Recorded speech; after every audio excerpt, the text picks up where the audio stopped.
Hey everyone, I am back with another VR, this time to Heather Carter. She has recently revived an older tag, originated by Left Hand Tarot, and this tag is called 10 Questions Every Tarot Reader Should Answer.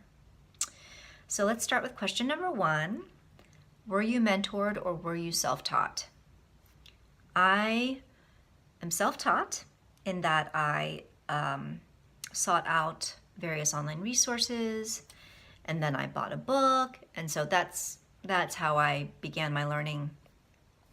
And I will say that the authors of those resources very much feel like mentors to me because their knowledge was pivotal in my learning tarot. So, and also, all of you in the tarot community, I continue to learn from you, whether it be through TarotTube or through the Facebook groups.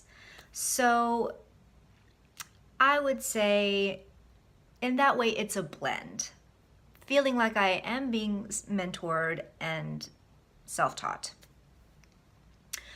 Number 2, are you a psychic or a tarot reader? Tarot reader. Do not have psychic abilities, and yeah, I do very much rely on the tool of tarot to bring forth insight, and that kind of innate insight that psychics have, and how they're just able to pull it from their own being and maybe the collective conscious. I don't know because I'm not psychic, but yeah, that is not a talent I possess. So I am a tarot reader. Number 3, are your predictions accurate, and is accuracy important to you? I do not do predictive readings.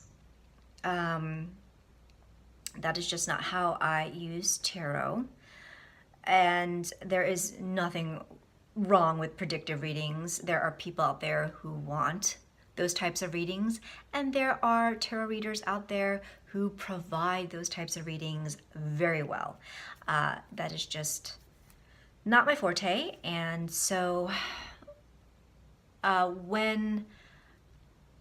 I've never intentionally done a predictive reading. I will say that the readings I've given, people have told me they felt like I was right on.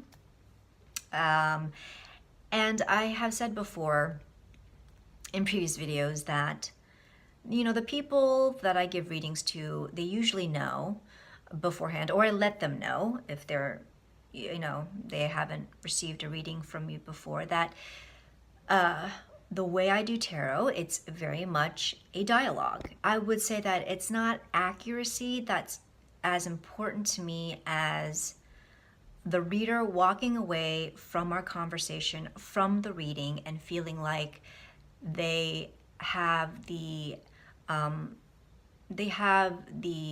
insight or the action steps or the suggestions that they need. And so they feel like the reading was helpful to them. Number 4, is there anything you can't predict in a reading?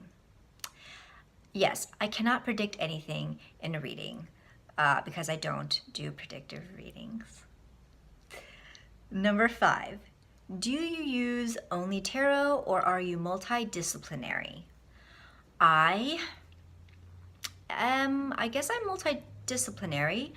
Tarot is my main thing, but I've also gotten back into Lenormand, which I've been having a lot of fun with, and I do also use Oracle, although I've been using that less since I've been using Lenormand more, and I don't have nearly as many Oracle decks or Lenormand decks as I do tarot, so tarot is still the main tool that I use.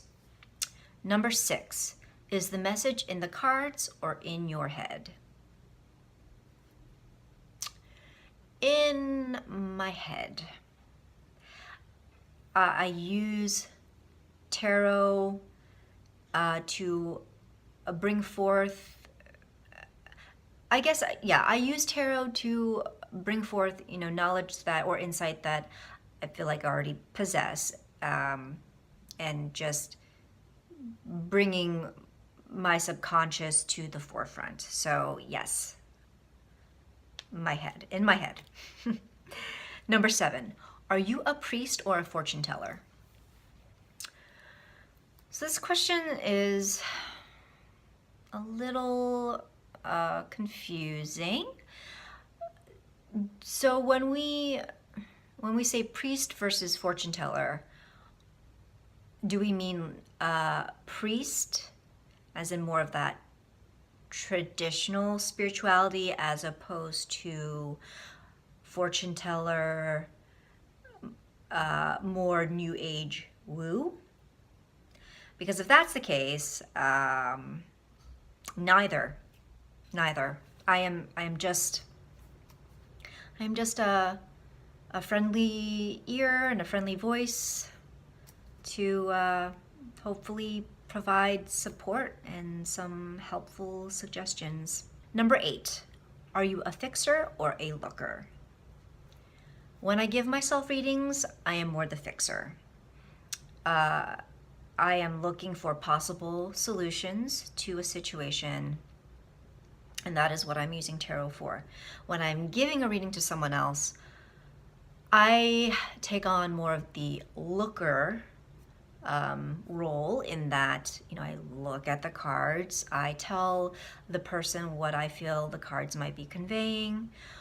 Again, we do have that dialogue to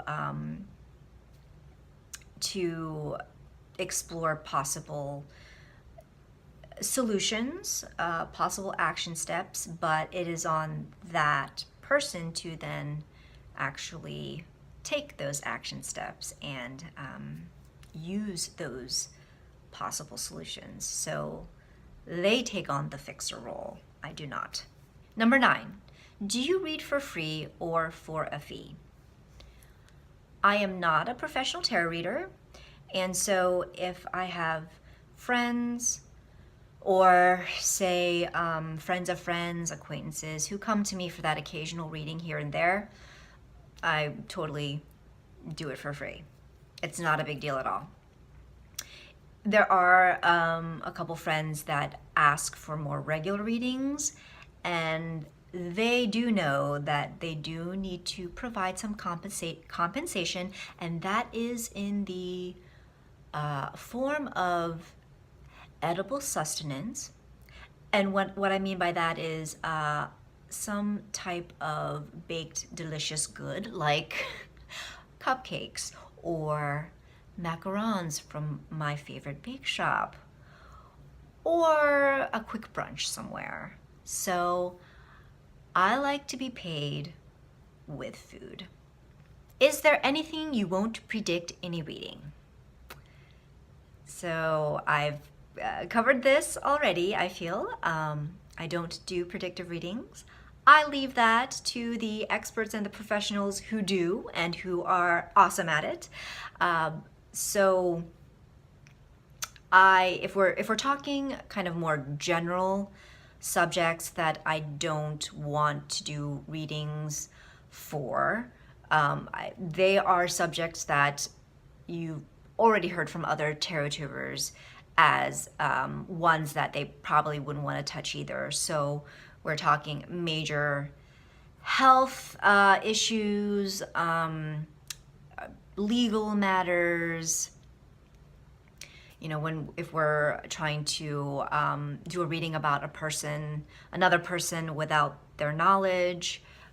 So subjects like that, I don't do readings for either. Now, if a person comes to me with a question that's predictive in nature, we simply reframe that question so that the reading becomes more of an exploration of that particular topic or issue and less about prediction.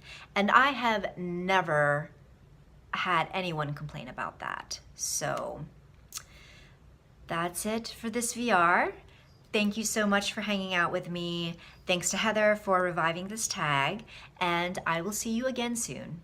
Take care.